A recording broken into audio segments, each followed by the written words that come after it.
अगर आपने home loan लिया है या लेने का सोच रहे हैं तो ये जानकारी आपके लिए बहुत जरूरी है। क्या आपको पता है कि बैंक आपकी ईएमआई कैसे तय करते हैं?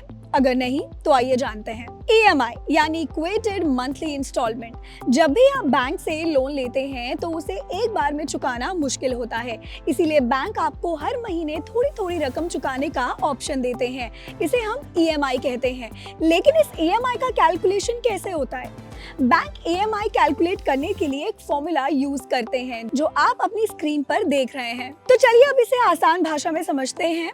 P यानी आपका लोन अमाउंट, यानी आपने बैंक से कितना लोन लिया है। R यानी मासिक ब्याज दर, एनुअल इंटरेस्ट रेट को 12 से डिवाइड करके इसे निकालते हैं। N यानी लोन टेन्योर, आपने कितने महीने के लिए लोन लिया है। फॉर एग्जाम्पल आपने 10 लाख रुपए का लोन लिया है 7.2% एनुअल इंटरेस्ट रेट के साथ और लोन टेन्योर है 10 साल यानी 120 महीने। तो ऐसे में मासिक ब्याज दर होगी 7.2% डिवाइडेड बाई 12 यानी 0.6% और ईएमआई कैलकुलेट होगी इस फॉर्मूला से।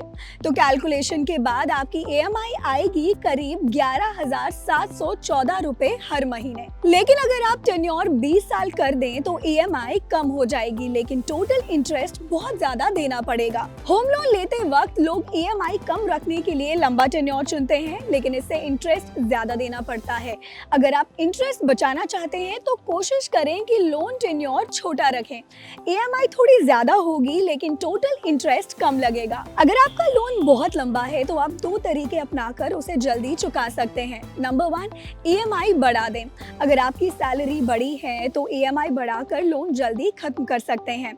नंबर 2, प्रीपेमेंट करें। जब भी एक्स्ट्रा पैसे आए, जैसे कोई बोनस आया है या सेविंग्स में से, लोन का कुछ हिस्सा आप एडवांस देकर चुका सकते हैं। अब अगर बात करें इंटरेस्ट रेट की, तो बैंक आपकी इंटरेस्ट रेट कई फैक्टर्स के आधार पर तय करते हैं, जैसे कि क्रेडिट स्कोर, अच्छा स्कोर यानी कम इंटरेस्ट, इनकम स्टेबिलिटी, नौकरी या बिजनेस कितना स्टेबल है, लोन अमाउंट और टेन्योर, ज्यादा लोन और लंबा टेन्योर यानी ज्यादा इंटरेस्ट, बैंक की पॉलिसी, अलग अलग बैंक अलग अलग रेट ऑफर करते हैं। तो अब आप जब भी होम लोन लें इन बातों का जरूर ध्यान रखें, जैसे कि ईएमआई कैलकुलेशन समझें, ज्यादा लंबा टेन्योर ना लें, ईएमआई बढ़ाकर या प्रीपेमेंट करके इंटरेस्ट बचाएं, अच्छा क्रेडिट स्कोर बनाए रखें। आपकी जरूरत से जुड़ी ऐसे ही और भी वीडियोस के लिए देखते रहें जी बिजनेस।